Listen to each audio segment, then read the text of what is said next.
The Devil's Advocate. Chapter 1. Invitation to the Firm. Michael Harper sat at his desk in a small law office located in the suburbs of New York. His career, like the office, was far from the brilliant future he had dreamed of. Paperwork and minor cases did not bring satisfaction, and Michael's ambitions pulled him towards something bigger. He always aimed for the heights of the legal world, dreaming of becoming part of a large firm and participating in high-profile cases. One rainy autumn day, a phone call changed everything. On the other end of the line was Simon Graves, senior partner of one of the most prestigious law firms in New York. His voice was stern and confident, conveying a sense of unwavering authority. "Michael Harper?" Simon asked when Michael picked up the phone. "Yes, this is he," Michael replied, trying to hide his surprise. "My name is Simon Graves. I am a senior partner at Graves & Partners. We have received your documents and would like to invite you for an interview. Can you come tomorrow at 9 a.m.? Michael's heart began to beat faster. This was the invitation he had been waiting for all his life. "Of course, Mr. Graves. I'll be there," he said, trying to speak calmly. The next day, Michael arrived in the city center long before the appointed time. The huge building of the firm towered over him, evoking a mix of awe and fear. Entering inside, he felt surrounded by an atmosphere of luxury and professionalism.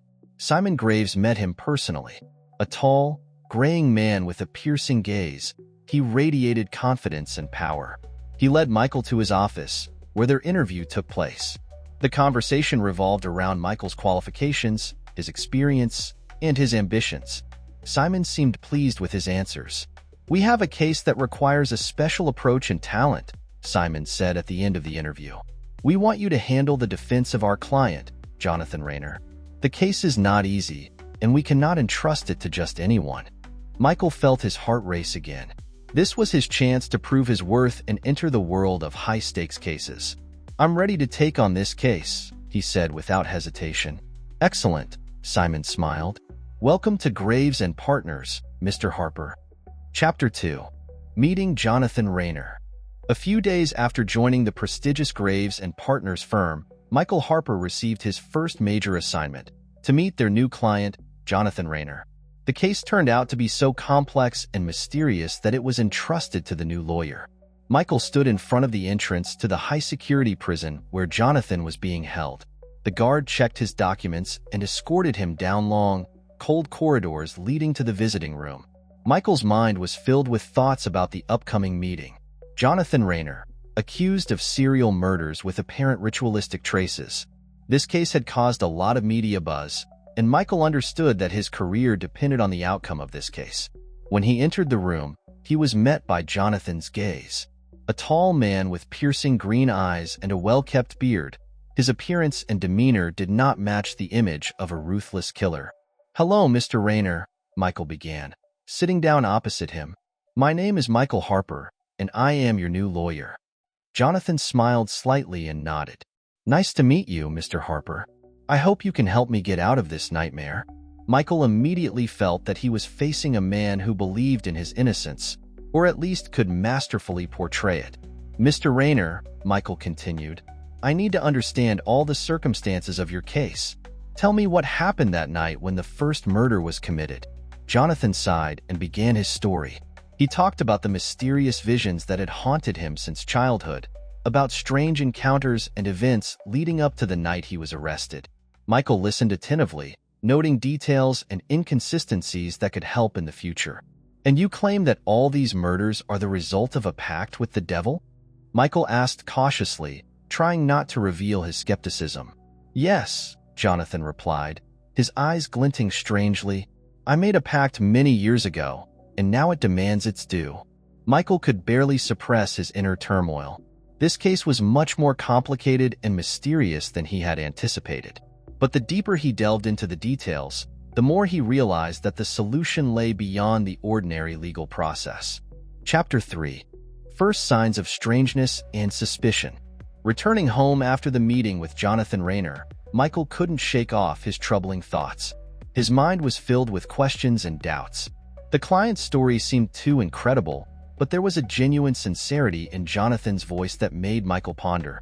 Emma, Michael's wife, met him at the door with a smile and a hug. She had always been his support, especially in difficult times.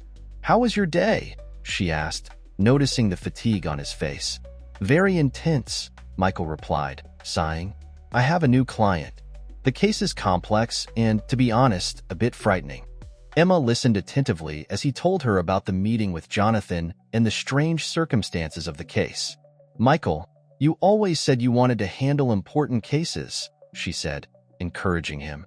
"Maybe this is your chance to show what you're capable of." Her words instilled confidence in him. He knew he had to solve this case, no matter how difficult and strange it seemed. The next day, Michael went to the office, where a stack of documents related to Rayner's case awaited him. He immersed himself in work, studying every report, every detail. All the evidence pointed to Jonathan's guilt, but something kept nagging at Michael. Too many inconsistencies and mysteries. One evening, staying late at the office, Michael noticed strange shadows flickering in the corners of his room. He dismissed it as fatigue, but the sense of unease grew. The feeling of being watched became stronger and stronger. In one of the documents, Michael found a mention of a certain Lucius, a mysterious figure allegedly connected to the case.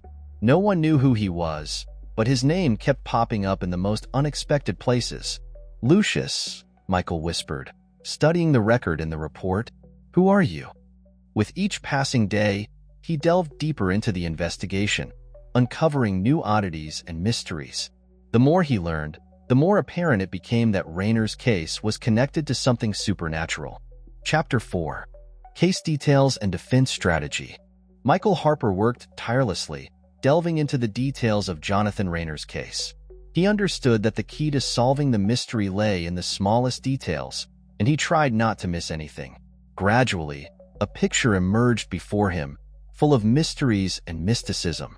At the next court session, Michael presented his defense strategy.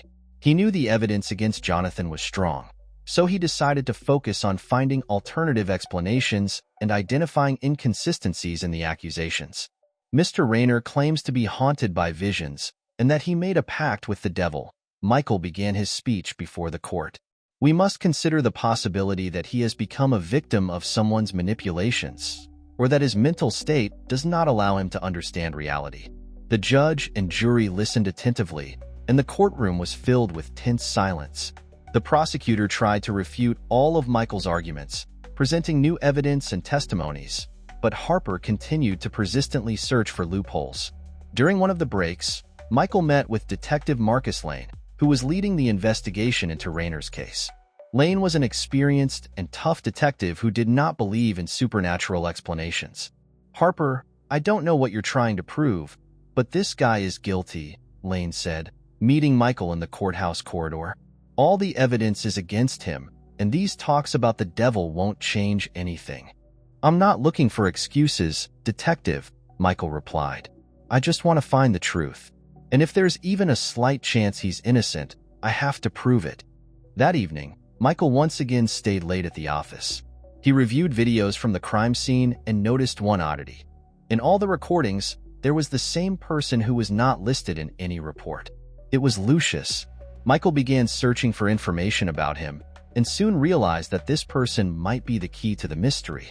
He contacted a private detective to find out who Lucius was and how he was connected to Rayner's case. Gradually, a grim truth unfolded before Michael. Lucius was not just a person but a figure embodying evil. He appeared in various parts of the world, always leaving a trail of tragedies and destruction. Michael understood that his battle was beyond the scope of an ordinary case. Now it was a struggle with something that exceeded his understanding and capabilities. Chapter 5. Meeting with Lucius. Michael couldn't wait for the private detective to gather information about Lucius. He felt that time was against him and Jonathan. His intuition told him that to solve this mystery, he needed to act decisively and quickly. The next day, Michael decided to go on a search for Lucius himself. He found out that the mysterious figure often appeared in one of the old districts of the city, known for its abandoned buildings and dark reputation. As he ventured deeper into the labyrinth of dark alleyways, Michael felt the tension rise. Around him was silence, broken only by the rustle of the wind and the distant noise of the city. Suddenly, He heard footsteps behind him. Turning around, he saw a figure hidden in the shadow. "Who's there?" Michael's voice sounded firm, although inside he felt unease. A tall, thin man with piercing green eyes and pale skin stepped out of the shadows. It was Lucius. "Good evening, Mr. Harper," he said with a slight smile that didn't reach his eyes. "I've been expecting our meeting." Michael felt a chill down his spine. He knew he wasn't facing just a man. "Who are you, Lucius? And how are you connected to Jonathan Rayner?" Michael asked, trying to maintain his composure. "I am the one who can help you uncover the truth," Lucius replied, his voice sounding hypnotic. "But the truth may be too heavy a burden, Mr. Harper. Are you ready for this?" Michael remained silent, pondering his words. It seemed to him that Lucius knew more than he was saying. "I'm ready to learn everything necessary to defend my client," he finally said. "In that case, follow me," Lucius said, turning to leave. Michael followed him. They walked through narrow alleyways until they reached an old abandoned building. Lucius stopped before a massive door and uttered something in a language unknown to Michael. The door slowly opened, and they entered.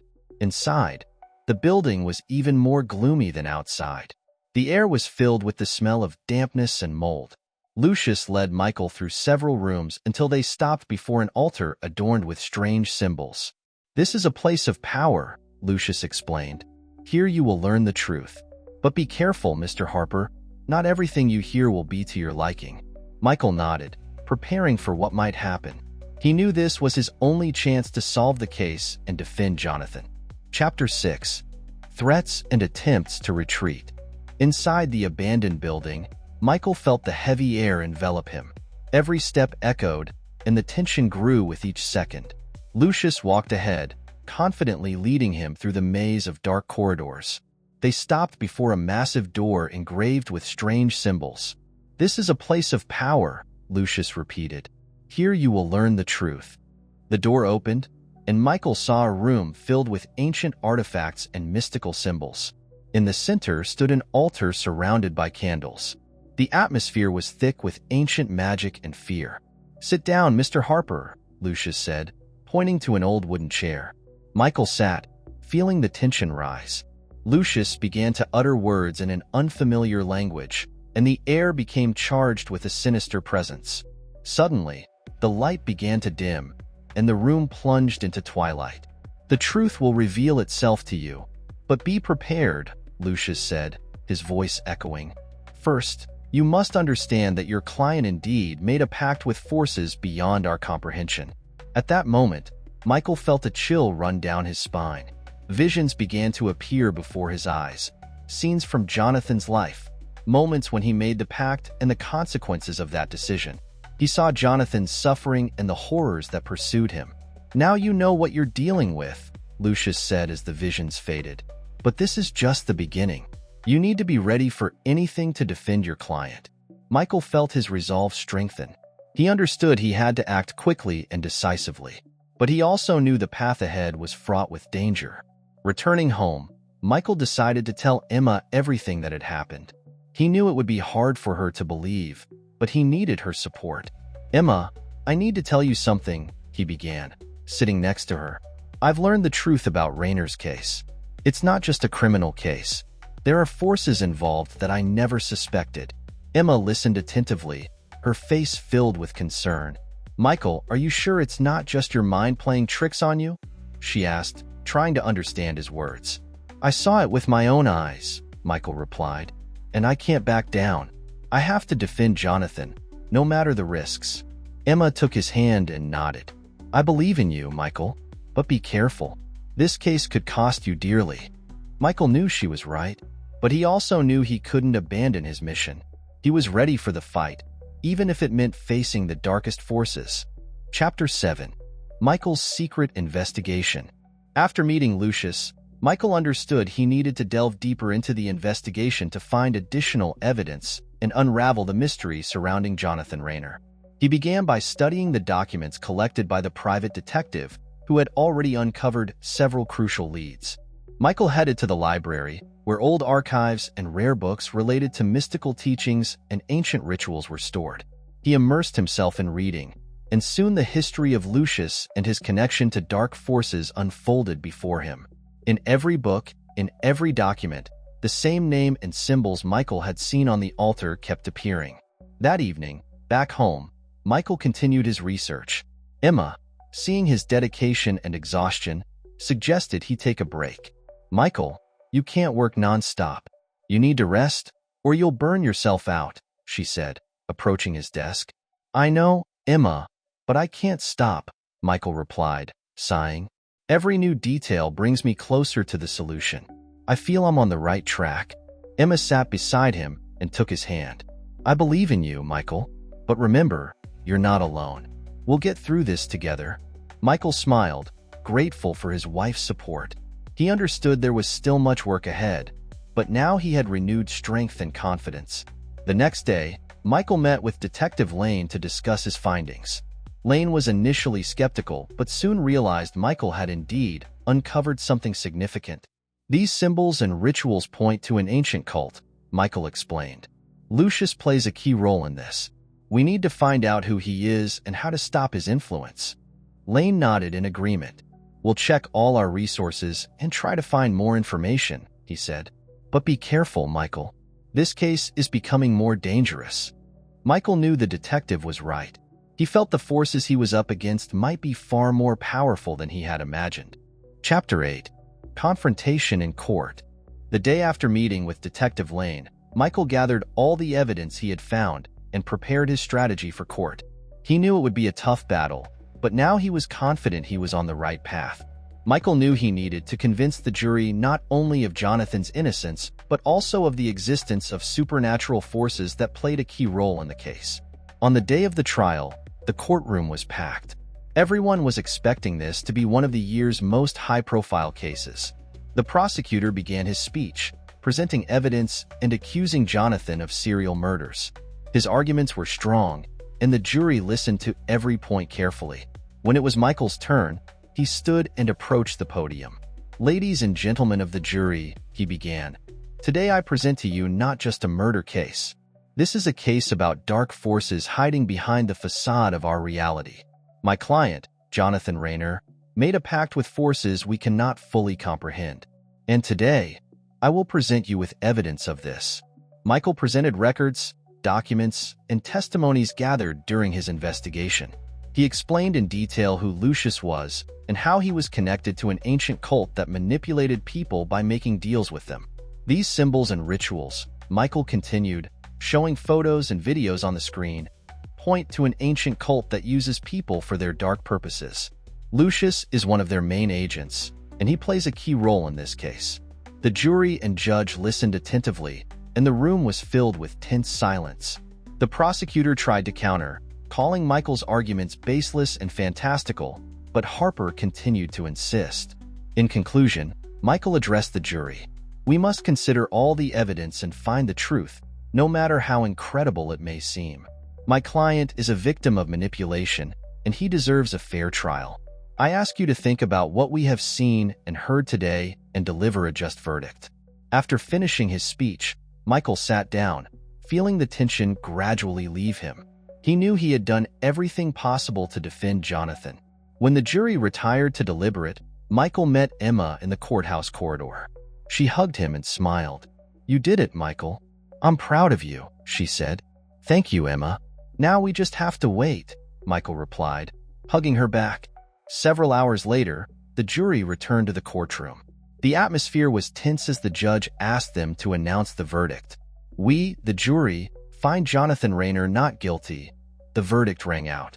Michael felt his heart fill with joy and relief. He knew the victory hadn't come easily, but he had succeeded. Chapter 9. Final Battle. After the triumphant victory in court, Michael Harper felt he had made an important step toward uncovering the truth. But he also understood that the danger had not passed. Lucius and his dark forces were still at large, and Michael knew that a final battle awaited him to end their influence once and for all.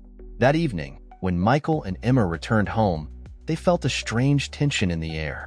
Suddenly, the lights began to flicker, and the room was enveloped in twilight. Lucius emerged from the shadows, his eyes glowing menacingly. "You may have won in court, Mr. Harper, But this is not the end, Lucius said, his voice echoing. You have no idea what you're up against. Michael stood up, trying to hide his fear. I know what you did to Jonathan and others, he replied firmly, and I won't let you continue your dark deeds. Lucius smiled, his face contorting with malice. You are naive, Harper. You don't understand that you've made a pact with forces far more powerful than you. But if you want to fight, I'll give you that chance.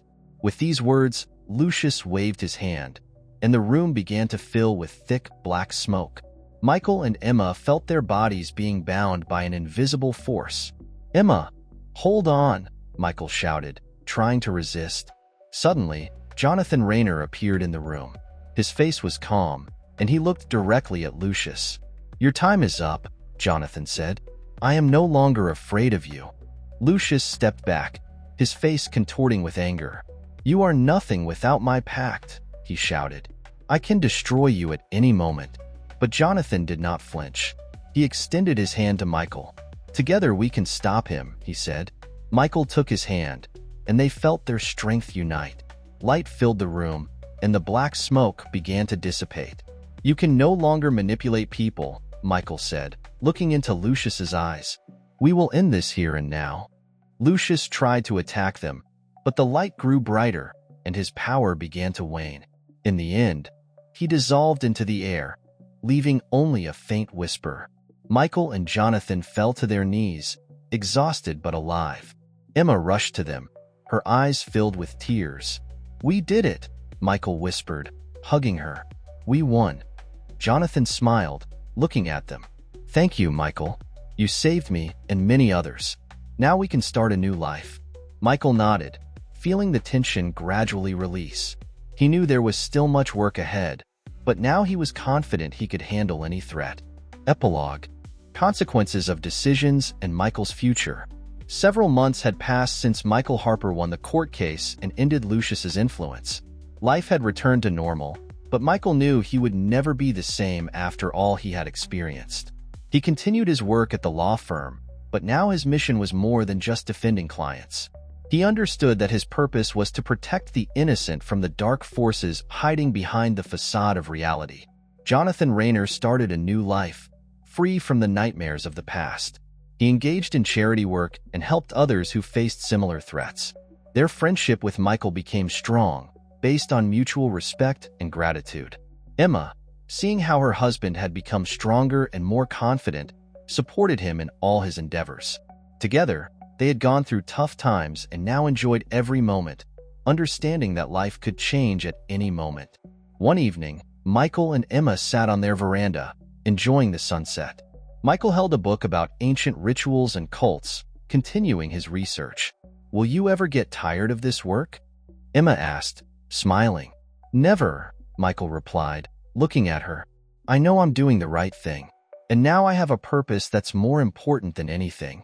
And what is that purpose? Emma asked curiously. To protect those who cannot protect themselves, Michael said, and to fight against those who bring evil into this world. Emma nodded, understanding his feelings. She knew Michael had found his calling and that he would continue his fight no matter what. Soon, Michael received a new case that required his attention. He knew many challenges lay ahead, but now he was ready for them. He knew that with Emma's support and his friends, he could face any threat. The end. If you enjoyed this video, please subscribe to our channel and don't forget to hit the like button. Thank you for your attention.